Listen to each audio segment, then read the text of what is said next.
On this week's LA Diaries, Maureen Callahan and I discuss the death of Liam Payne at 31.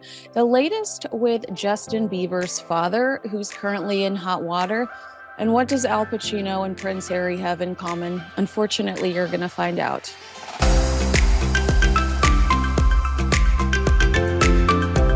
We are going to go across the coast to talk to Maureen Callahan, but can I take a moment to gloat?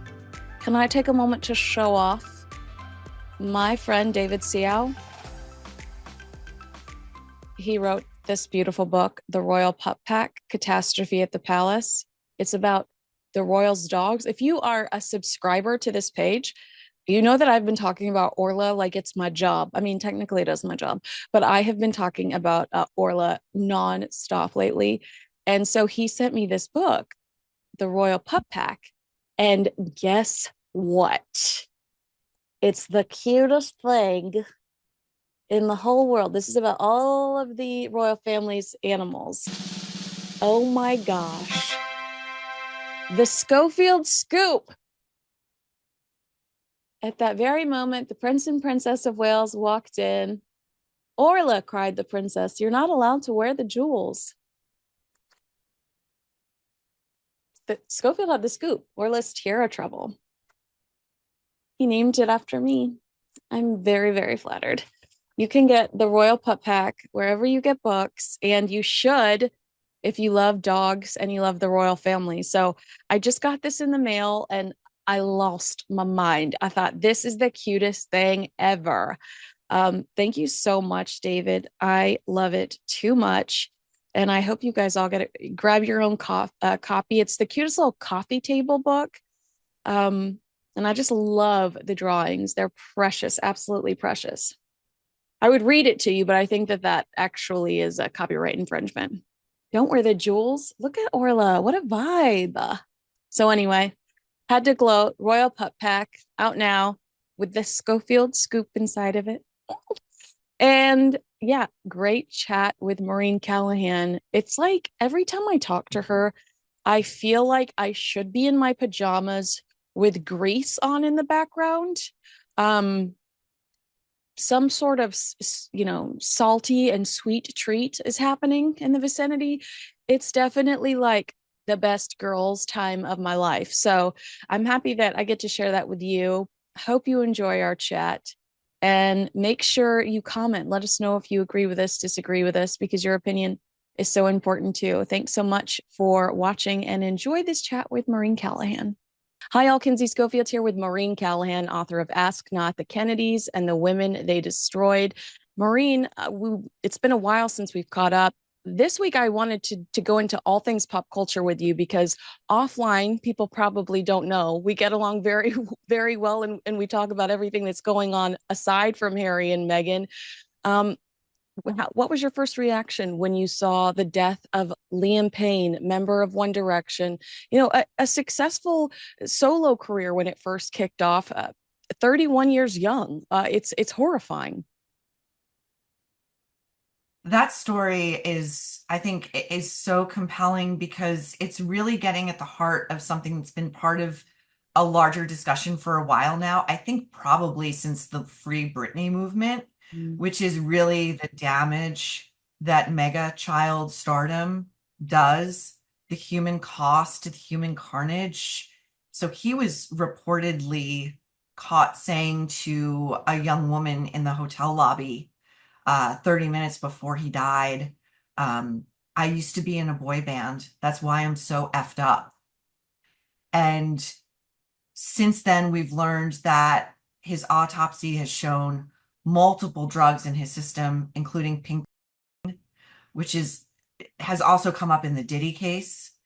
Pink apparently can contain a ton of different drugs, including benzos and ecstasy and meth and ketamine and just everything that basically untethers you from yourself. So I think, I also found it interesting that it took Simon Cowell a couple of days to say something. And what he said was very pithy and, very just to the point, but I felt it lacked humanity. And I wonder if, as the architect of this stuff, this boy band, how much of the blame really it needs to be laid at the feet of these adults who are using these kids as cash cows and nothing more. Yeah, I don't mean this in a derogatory way, but there was a desperation about Liam, specifically when it came to X Factor. They said, come back in a few years. And then his mother kept calling, saying, can we come back yet? Can we come back yet? So clearly he was so eager to find this fame.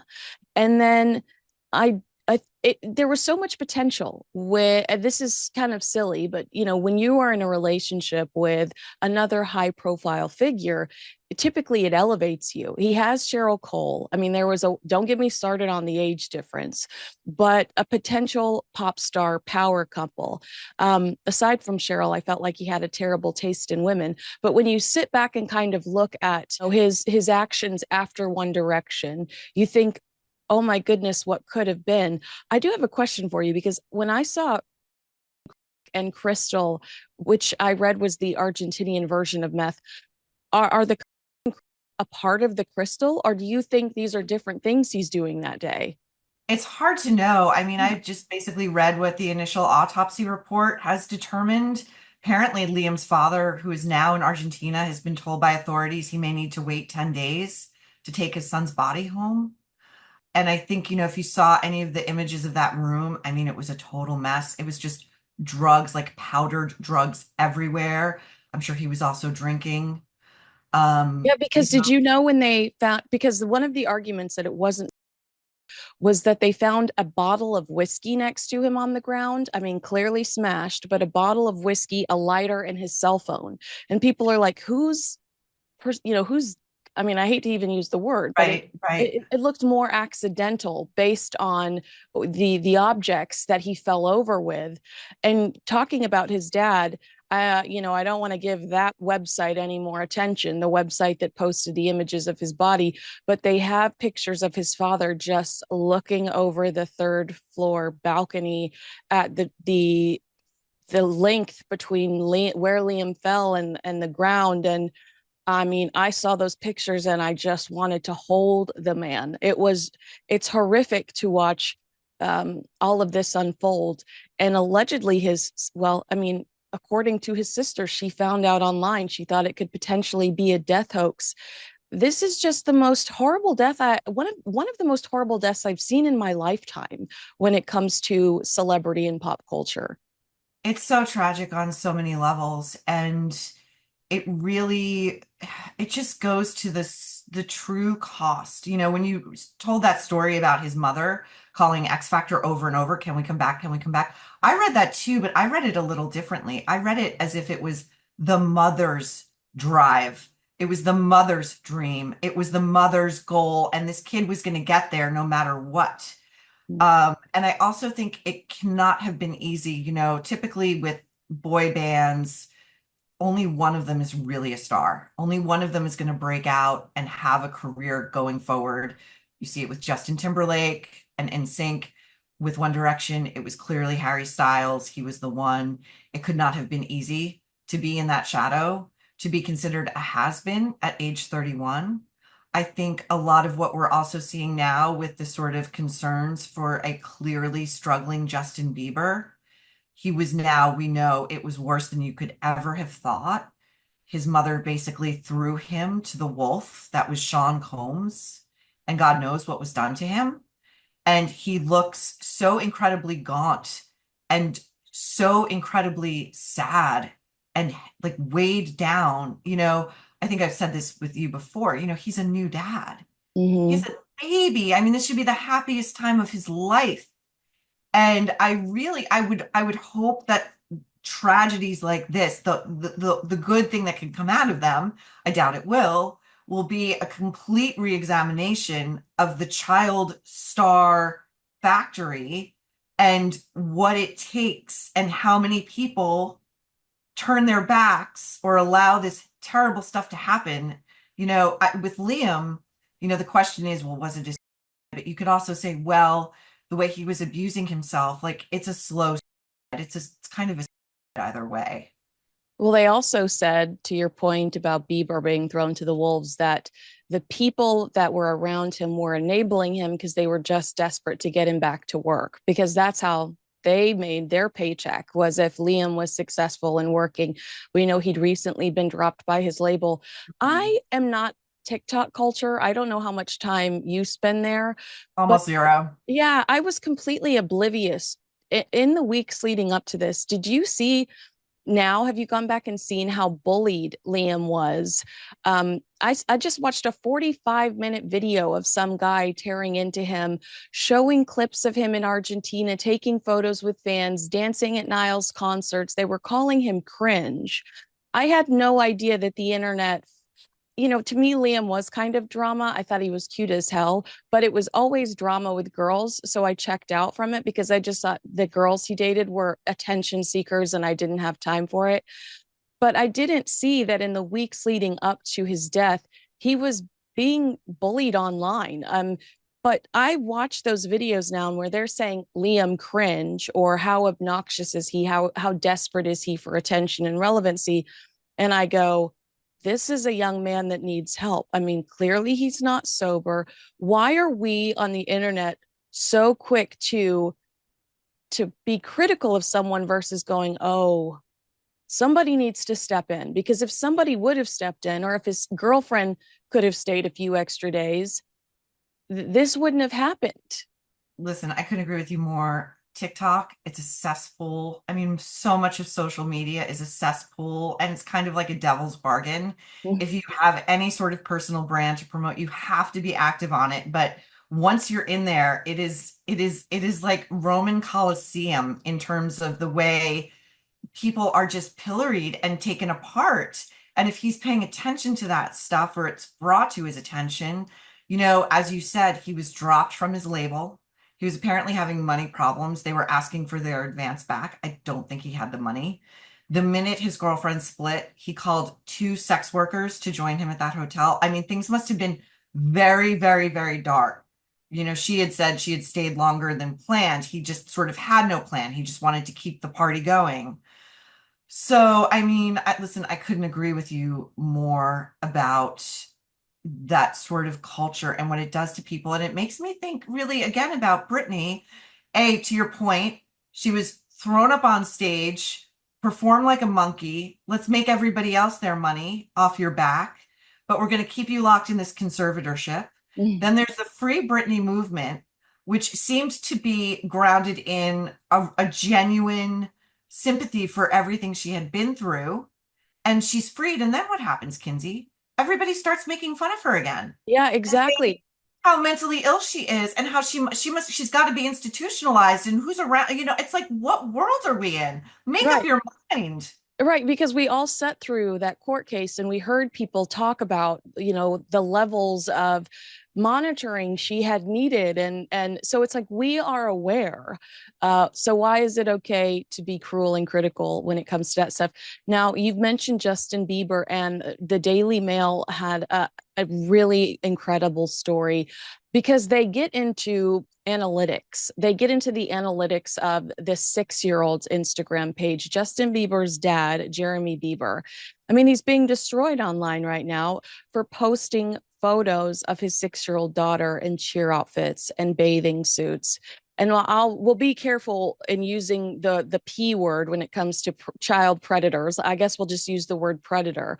But a social media analytics company on Daily Mail that Daily Mail worked with says that over 20% of this 6-year-old Bay's followers are adult males, and they do leave inappropriate comments underneath pictures of her cheer costumes. And, you know, what is Jeremy Bieber thinking? Are we looking at another example of a Bieber parent like his mom with Diddy?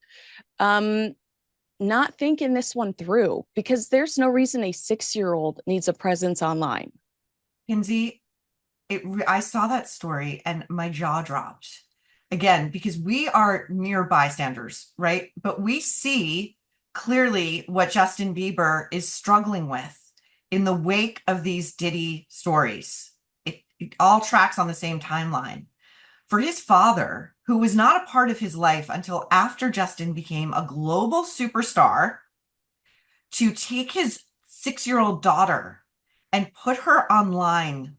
I wouldn't put my niece's face online without her parents' permission. And even if they gave it to me, I probably wouldn't do it for this very reason.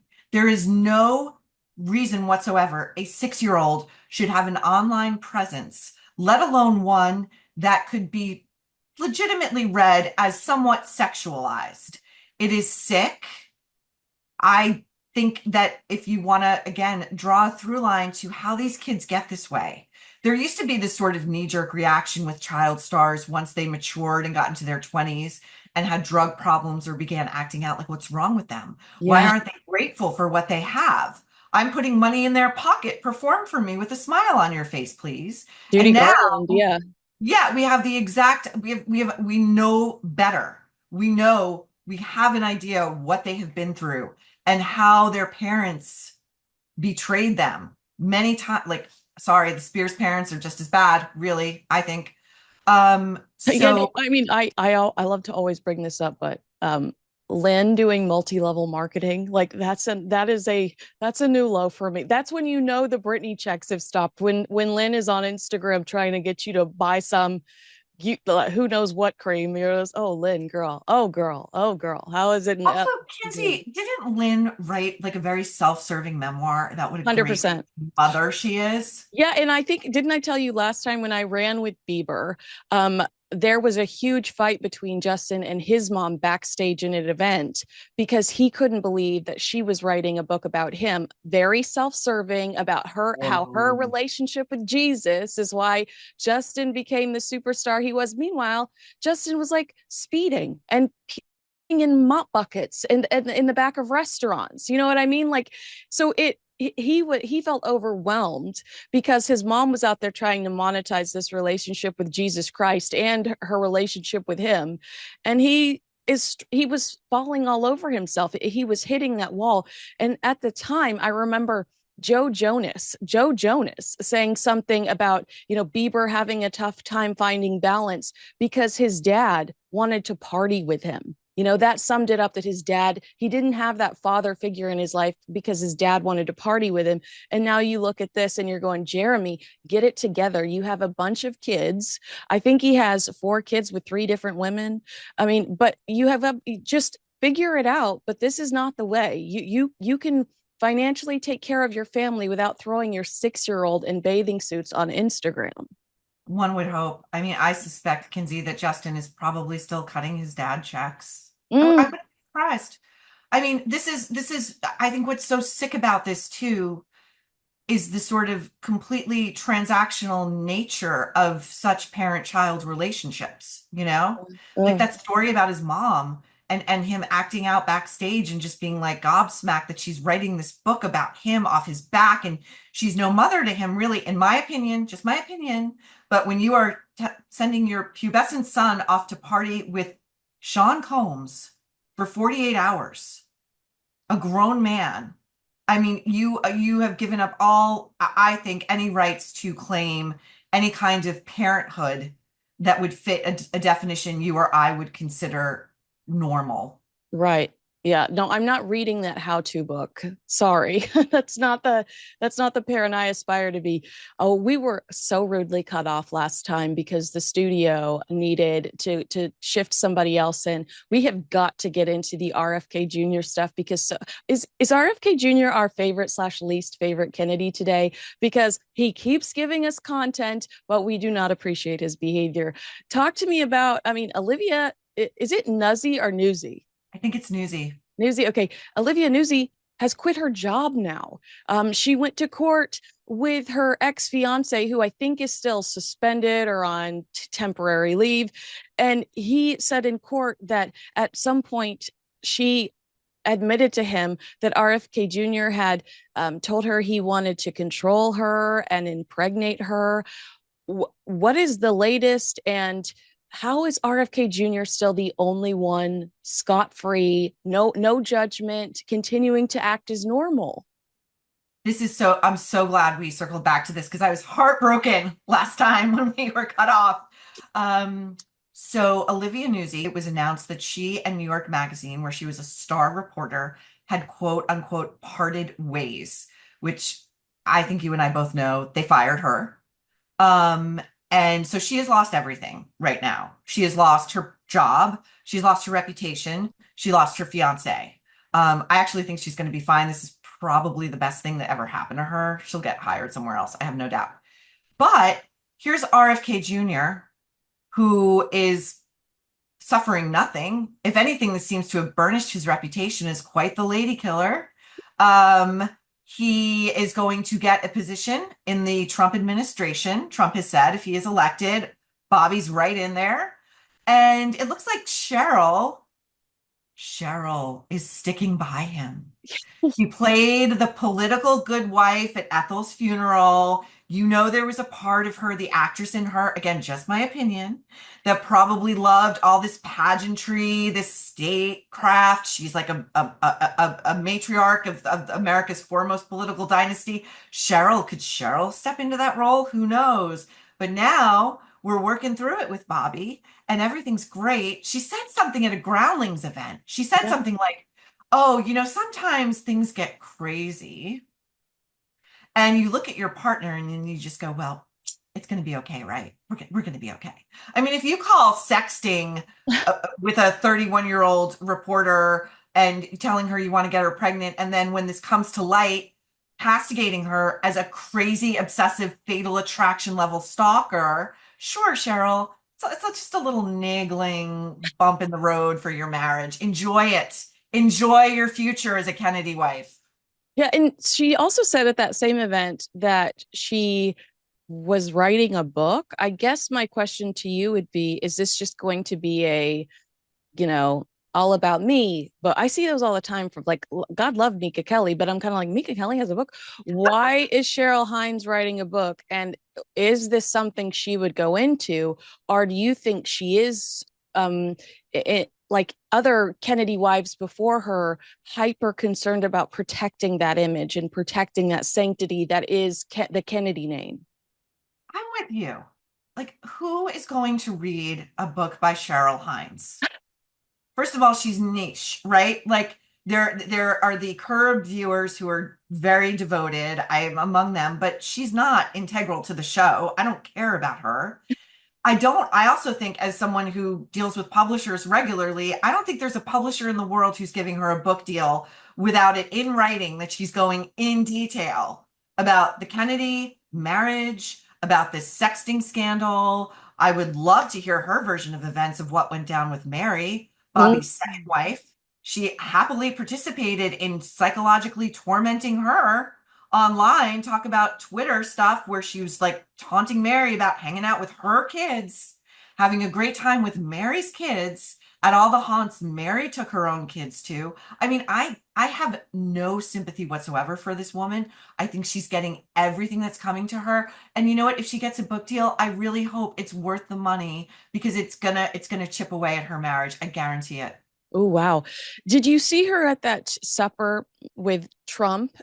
What did her body language say to you? Because to me, it felt like it's Al something. I'm so sorry. Oh, the Al Smith dinner? Yeah, the Al Smith dinner. It felt like she wanted to be anywhere else in the world, but you saw that Hollywood smile occasionally when she knew a camera was on her or when she felt like somebody might be capturing her. She had the Hollywood smile, but there were beats where I felt like she wanted to be anywhere but. This is my favorite part of the story, possibly. The line out of Cheryl's camp is not that she is humiliated by her husband's latest affair. And by the way, it's been forgotten that three other women came out of the woodwork and said they were also having relations with Bobby at the same time as Olivia Newsy. So this is four women we know of in the span of like a year. Okay. So the line from Cheryl's camp is not that that's the humiliating thing. What's really humiliating is that Bobby likes Trump and he might work in his administration and he's endorsed Trump, and that's the real humiliation. Are you kidding me? That's Are you so kidding Hollywood. me? That's so Hollywood. It's so Hollywood. It's like one of these things I'm going to write about in one of my columns this week. It's semi-related, but I don't know if you saw Maria Shriver on stage with Kamala Harris yesterday, doing a town hall where she was like, all the questions were predetermined and only asked by Maria. So it's not town hall. It's Yeah, a yeah. whatever. When was the last time you saw two female political stars on a national scale whose husbands each impregnated the nanny? Oh my God, that's such a good point. I hadn't even thought about that. That I was just talking to my Uber driver about that the other day. No clue how it came up, but I was like, "Do you remember when Arnold Schwarzenegger knocked up the nanny? Had you seen the nanny?" And I was like, Maureen Shriver had no idea until she saw this kid and was like, "That's a clone." And I was like, "Why would you cheat on Maria Shriver with the nanny?" I mean, my Uber driver was fascinated. He had no clue, but I had all the deets. That is so funny that you brought that up because I would not have put two and two together. I think that's a good segue into the Al Pacino story. Um, I couldn't believe when I saw this headline. He said he's haunted by the thought of a childhood injury to his penis in his newly released memoir. Again, one I could do without, Sonny Boy. He said the accident occurred when he was living in New York's South Bronx as a 10-year-old boy, he writes. Allegedly, probably a ghostwriter. I was Mhm. walking on a thin iron fence doing my tightrope dance. It had been raining all morning, and sure enough, I slipped and fell, and the iron bar hit me directly between my legs. I guess my question to you would be why do Al Pacino and Prince Harry think we want to hear about their penis? Because that's two subjects I could have gone my entire life without. Kinsey, that's such a great point. I didn't make the parallel to Harry and the frozen Todger at the wedding, like tamed by mummy's face cream. I mean, it's so deeply Freudian, right? This Yes. idea that like their penis, I have a penis, therefore I am, I suppose. And therefore we want to hear about it. Like Al Pacino, that I don't think of you that way. I don't ever want to think of you that way. I couldn't agree with you more. Like I don't want to that this so this happened apparently when he was 10. He's like 81 now, and he says it still haunts him to this day. I mean, I love a good celebrity memoir. I Yeah. love it when a celebrity really comes to the table and they're really good. Like Demi Moore, I think, did one of the Oh, best celebrity memoirs in yeah. recent memory. This, Ashton Kutcher disagrees with you, but yeah. Ashley, oh, can't wait for him to get caught up in this Diddy stuff. Can't wait. Did you hear, Kinsey, by the way? They made this preemptive statement that they might be moving to Europe. It's a better place to raise your kids. Yeah, ask Roman Polanski. Ask Roman Polanski, who just finally settled with his victim, Oh my God, that took long enough. Oh my that didn't it though? I mean, probably that happened before I was born, right? Yeah, yeah, Oh my God. absolutely. Wow, that is Finally had to cut her a check. who else has done good memoirs? Britney's was not great. I wanted it to be great, but Britney's was not great.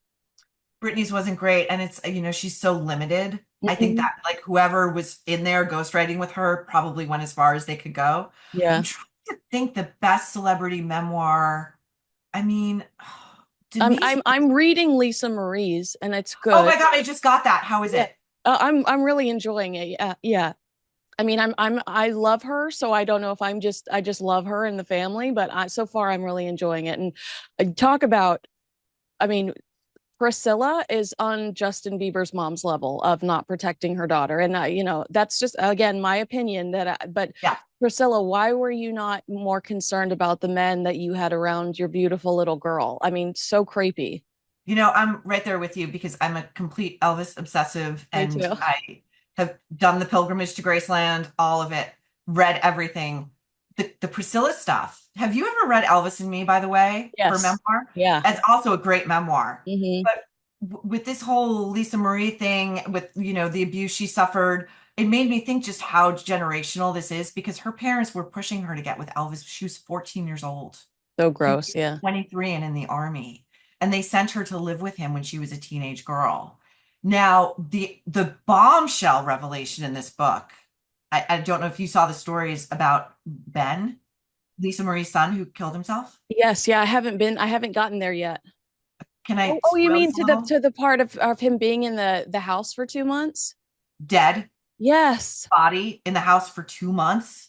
But isn't that kind of, it's weird to us, but isn't it kind of not weird to Lisa Marie, who had her father's body in the house for a little while? I mean, not 2 months, but her father, I think an open casket in the living room after he passed away for a little bit. She talked about like going down and talking to him, like talking to his dead body and touching his dead body, and like there was something therapeutic about being able to still see him after he was gone. That I kind of understand given how famous he was, and they were having like a sort of national funeral where people came in from all of like fans came in and Yeah. went to the casket. It's like James Brown was like, didn't he have like a month-long tour around the country in his casket? But the Ben thing struck me so weird because A, he killed himself with a gunshot wound to the head. Right. So there's that. And then she had him embalmed and then secretly moved into her casita, her guest house, where she would go visit him like every day and sit and talk to him and like comfort him. And then it was only discovered she called a tattoo artist and said, "Hey, would you come to my house and give me and my son matching tattoos?" And the tattoo artist says, "Sure." Goes over to the house and Lisa Marie's like, "Meet my son." And I believe that was the call to LA County that finally removed that poor boy's body. Also, Nick Cage. I mean, what a weird resume of exes. So bizarre. Yeah, the Nick Cage one, I always felt sorry for Lisa Marie a bit, because like you said, those Elvis genes are so strong. She was like the female version of him. Mhm. Riley, you can see it in her face. But Nick Cage was like, you know how weird he is? Like he bought that like gravestone in New Orleans. Like I've seen it. It's freaking crazy. Yeah. But she was an acquisition for him. He was an Elvis obsessive. And for him, the jewel in his crown was marrying Elvis's only daughter. Yep. Like, do you remember this tabloid story where he got her this like $28 million engagement ring and she took it off and she threw it over a yacht Yeah. into the water? Like, that's how much she hated him towards like, they were only married, what, a few months? Yeah. And after that big fight, um, that was one of the boiling points, that was one of the like, we shouldn't do this, we're too passionate when it comes to our relationship. But Howard Stern has made a complete 180, and he has become this big feminist now. And for some reason I've always been haunted by this interview he did with Lisa Marie, where he is just so vile towards her and she is squirming, so uncomfortable, and he is like, "I really want to bang you. I really want to bang your daughter." And at the time, Riley was like 14 years old, Oh starting my to model, but God. like a young girl. That would get a normal person canceled today. If that in that video still exists, it's out there for anybody to watch. But how does Howard Stern say now that he's this big feminist and like he's this, I don't know, he's this normal guy, and when we have this footage of him being absolutely vile, especially towards a woman and her child. I mean, it's just disgusting. It's so true, Kinsey. And I'm someone who listened to him at like a very young age, like just commuting into New York City. There was nobody like him on the radio. First he was New York, then he went national. He was someone who would always say the unsayable or shock you, or you just couldn't believe he was all id. At some point he decided he wanted to be in with the cool kids. He wanted to be in with A-list celebrities. And how do you do that? Well, you have to remake yourself. And you Mm. have to remake yourself as a very caring, concerned liberal who has had all of their teeth extracted, and you say only the right things and you only hit the approved talking points. And to listen to him interview people now is just to listen to someone who is just almost groveling in the presence of these, like, like you're groveling before John Bon Jovi. Are you kidding me? Really? Like, really? Can I get like a conversation that's got a little teeth, that has a little edge, that's going to Yeah. surprise me? And so when he sat with Kamala and he said to her, "I don't even like it when Saturday Night Live makes fun of you." Like this guy, he is so irrelevant culturally, like he could have really done a good interview, but he has been, the pandemic really killed him and his show, I think. It's like John Lennon said this about Elvis. Like Elvis really died the day he went into the army.